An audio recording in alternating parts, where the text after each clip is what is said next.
Estos conexionistas, yo soy Armando Reigadas y deberíamos de grabar desde antes, porque con la plática previa, las grabaciones se pone muy interesante, sobre todo cuando hablamos de temas de cultura política, y como pueden ver, pues ya está Alejandro con nosotros para un capítulo que suena muy interesante. Vamos a hablar de lo que está ocurriendo en Santa Fe con esta intimidación que se está dando sobre terrenos, sobre propiedades, sobre construcciones, ya, porque terrenos no son. Edgar, ¿cómo estás? Buenas tardes. Armando, Alejandro, pues de nuevo con ustedes.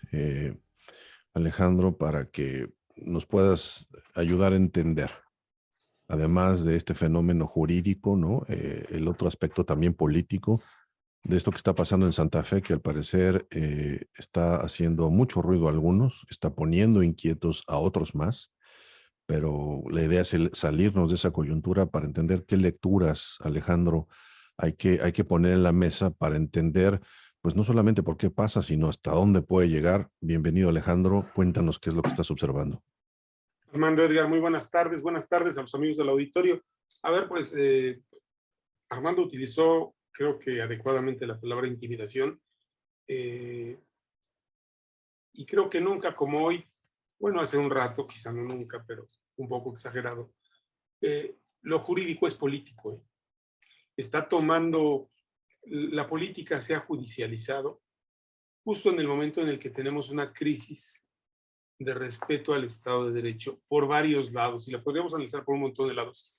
Esta es una parte que no tiene que ver, aparentemente, no tiene que ver con la militarización, no tiene que ver con el debate incluso sobre la prisión preventiva que está ahí pendiente, prisión preventiva oficiosa, pero que tiene que ver con el derecho de propiedad. Creo que pocas cosas son tan sagradas en el mundo occidental. Y les diría el derecho a la vida, el derecho a la libertad y el derecho de propiedad. Tan importante, quizá no le damos importancia porque lo damos por descontado, lo mío es mío. Claro.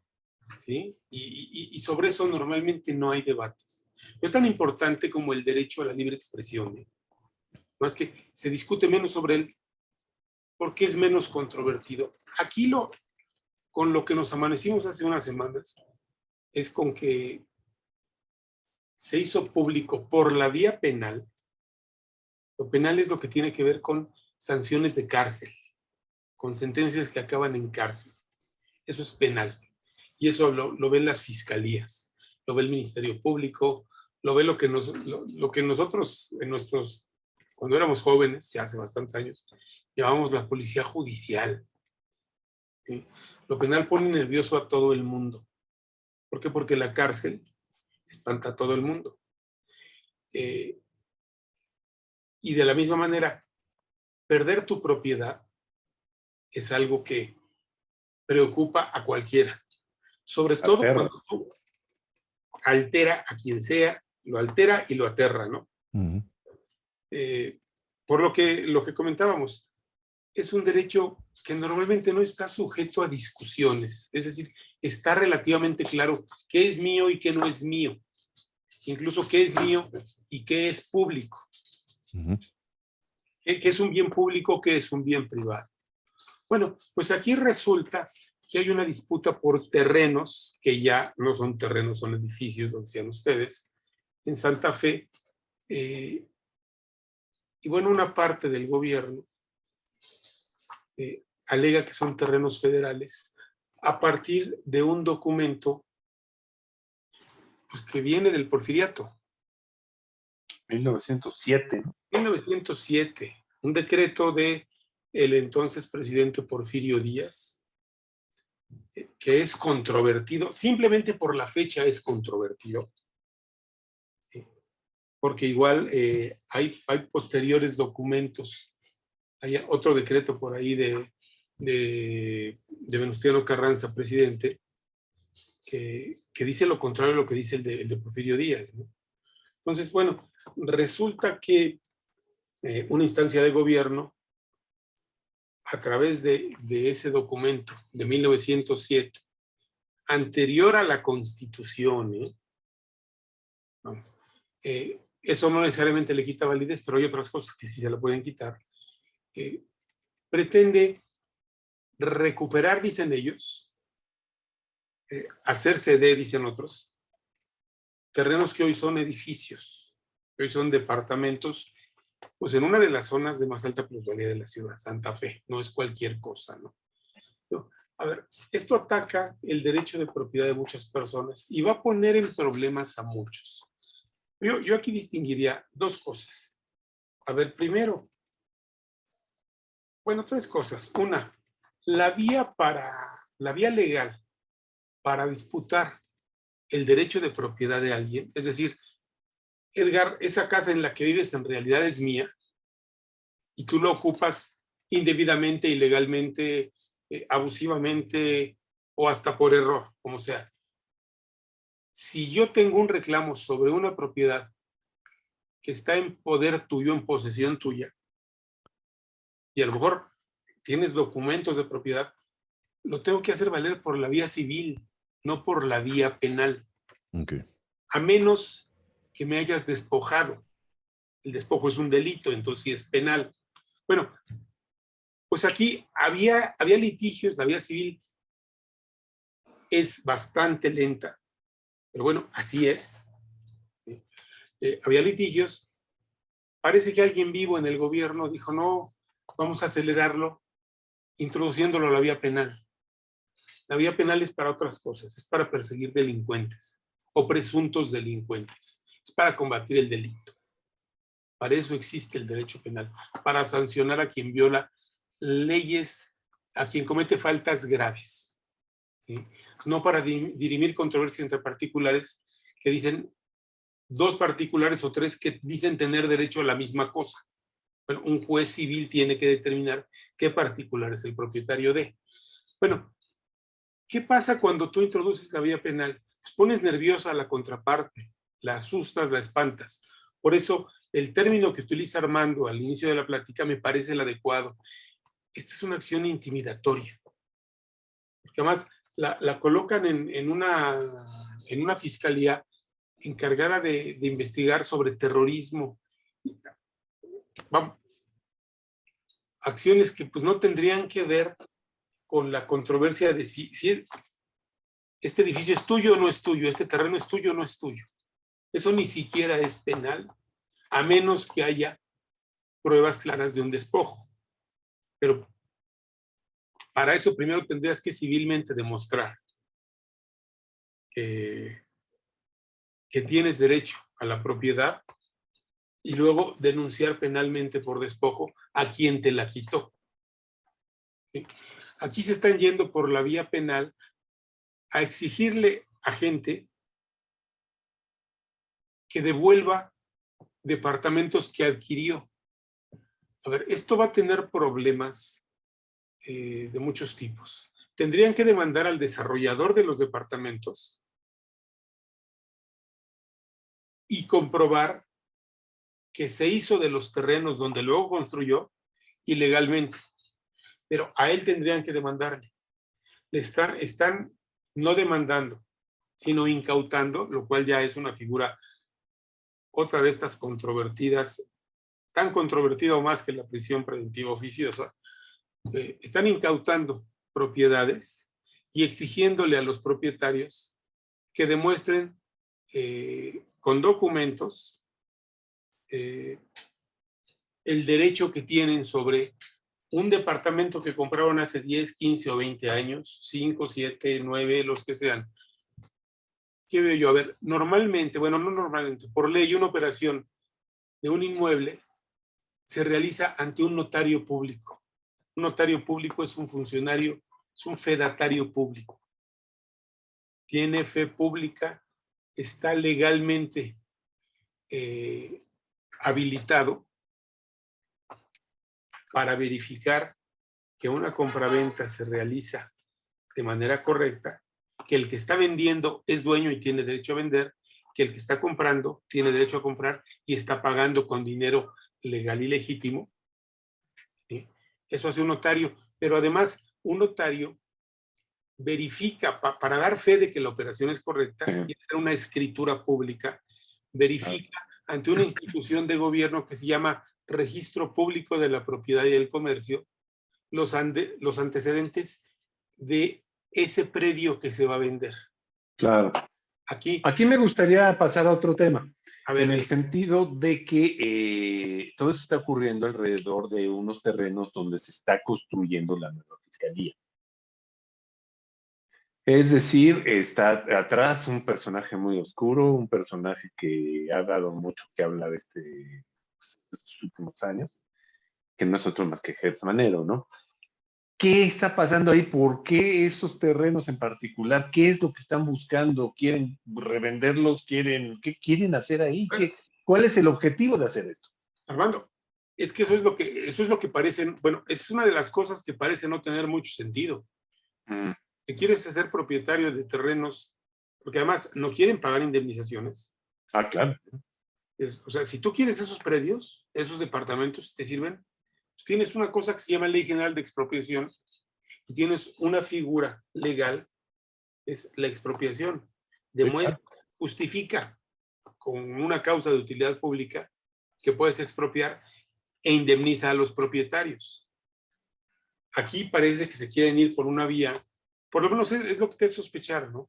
Que sea no pagar indemnización y hacerse de los terrenos, alegando que los están recuperando porque ellos son el gobierno es el legítimo propietario. Eso, insisto, se demuestra en la vía civil, no en la vía penal. Claro. Moverlo, impulsar esta acción por la vía penal, en lo personal me parece un acto de intimidación. Y, a ver, sí es una señal de alarma fuerte, porque está poniendo en entredicho el derecho a la propiedad, el derecho de propiedad de muchas personas. ¿Cuántas? No sé cuántos sean los afectados o los potenciales afectados, pero yo diría una cosa. A ver, si esto ocurre en Santa Fe, por esta vía podría ocurrir en cualquier parte de la Ciudad de México, de la Ciudad de Monterrey, o de la Ciudad de Hermosillo, o de la ciudad de Villahermosa. O sea, creo que lo que tendríamos que ver es que se está poniendo en entredicho el derecho de propiedad de las personas. El derecho de propiedad es un derecho humano, reconocido no solo por la Constitución, por los tratados internacionales en la materia que México ha firmado. Entonces, a ver, es delicado cuando hablamos de un ataque a la libertad de expresión. Es delicadísimo cuando hablamos de un ataque a la propiedad de las personas. ¿Por qué? Insisto, ¿cuál es la seguridad jurídica que tienes tú sobre tu propiedad, sobre tu casa, sobre tu departamento? Si mañana el gobierno dice, es que hay un decreto que el año, cuando México... Vamos, tiene más de 100 años ese decreto, y con base a eso, quieres controvertir, quieres impugnar la propiedad de un departamento que yo pagué hace 10 años, que se lo pagué hasta el desarrollador, con tal crédito hipotecario, con recursos legítimos. Yo diría, a ver, eso que está pasando en Santa Fe podría pasar en otro lado. Desafortunadamente. Y eso es mucho, pero mucho, muy delicado. Lo veo tan sin pies ni cabeza, que voy a decir algo que puede sonar irresponsable, pero hasta parece un distractor grandote. Ahí quiero detenerme, Alejandro, para cerrar esta conversación, para entender o tratar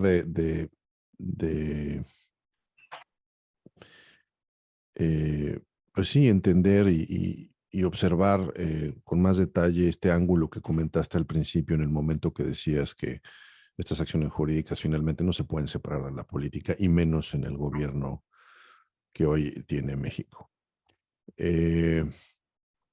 Esta figura primero, ¿no?, de intimidación y después de distractor, lo que yo estoy leyendo es que tenemos procesos electorales en México en puerta, tenemos procesos sucesorios adelantados, y esta guerra electoral se simplifica ¿no? Si me permites usar ese término, en utilizar el miedo, porque el miedo es un mecanismo muy efectivo, no solamente para dividir, sino para movilizar conciencias hacia alguien, a favor de alguien.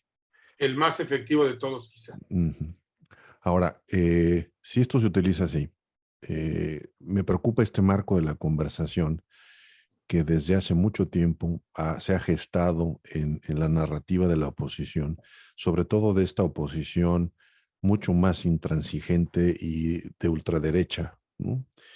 Que basa todos sus miedos y todos sus argumentos en afirmar que el gobierno mexicano es de facto, ¿no?, una especie de satélite del comunismo internacional masón para tomar control y todas estas argumentaciones.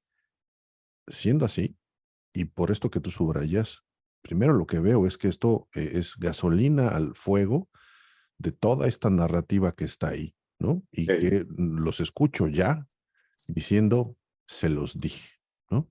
comunismo. Eh, sí, entonces, me parece, ¿no?, que ese es un elemento a considerar porque reafirma esta polarización y lo único que va a hacer es eh, avivar o invitar, ¿no?, a que estos grupos retomen fuerza y digan, lo hicimos, se los dijimos hace mucho tiempo, en fin.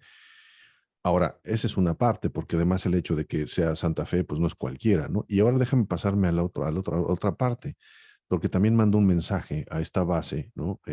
Resentida, ¿no? Decir, claro, el presidente está cumpliendo porque está atacando a los ricos, Así ¿no? es. A los que tienen recursos, otra vez este hilo populista que está ahí.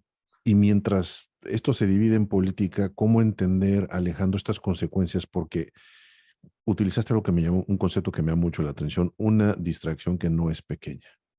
O sea, este asunto tiene una escala mucho mayor. Claro, claro. Y ¿cómo ves tú entonces esta reflexión en este marco, ¿no?, de interpretación de fuerzas políticas, de utilizar el miedo? eh, ¿Qué efectos ves tú que pueda tener en política? Y entonces, ¿no?, la pregunta sería, pues esta oposición que trata de construir alguna oposición razonable, ¿no? Que tenga alguna propuesta más allá de una respuesta reaccionaria al miedo, pues como que no le deja mucha opción. No sé cómo lo veas tú. A ver, no le deja mucha opción, insisto, veo esto tan sin pies ni cabeza que me parece una distracción, un distractor, pero un distractor por la vía de la provocación. ¿Sí? Y efectivamente, esto es gasolina para ese discurso. A mí no me gusta utilizar los términos de ultraderecha y conservador y liberal porque esas fronteras creo que se perdieron hace mucho, pero vamos, para la gente que no está con López Obrador, Ujú. esto es gasolina para que digan se los dije. Sí, Y claro. para la gente que sí está con López Obrador, lo dijiste con toda claridad, Edgar, y creo que de manera muy acertada. Esto es gasolina para decir, el presidente está con nosotros porque va contra los ricos. Ujú. Claro. ¿Sí? O sea, esto es polarización pura. Pura, Ahora, ya. sí tiene consecuencias. Ya hemos discutido aquí varias veces, yo todavía no cambio de opinión. ¿A quién ha beneficiado la polarización? Al presidente y a su bando. Claro. Claro. Porque la otra parte no entiende que debería evitar caer en las provocaciones, que debería evitar entrar a la guerra de los insultos, que debería de construir alternativas de suma, condenar la polarización, pero condenarla, y ahora sí que, a ver, que lean a Gandhi o que lean Perú, o Sí, a ver, sí, que sí, sí, busquen otro camino para dejar de responder la agresión con agresión. claro. Que se viene una guerra legal, se Se viene una vienen guerra horas. legal, pero a ver, hay otra consecuencia y yo creo que no es menor. Y me van a tachar de neoliberal, pero bueno, ya me han Venga, tachado de otras cosas y peores. peores cosas me han dicho. Y además no me molesta. Ajá, A ver, cuando tú atentas contra el derecho de propiedad, atentas contra la seguridad jurídica. Seguridad jurídica, derecho de propiedad. Es lo mismo que ocurrió en el aeropuerto. Si yo soy un extranjero y tengo mi dinero y soy un empresario, yo lo metería, lo invertiría en un país. O simplemente, a ver, si yo soy norteamericano como el señor Rodríguez González y ya hice mi jubilación, yo me voy a ir a Ajijic o a San Miguel Allende a comprarme una casa en un país donde el gobierno ha dejado de respetar la propiedad privada de las personas, de los individuos, porque aquí estamos hablando de propiedad privada de individuos que viven en Santa Fe y son ricos, son individuos, son personas.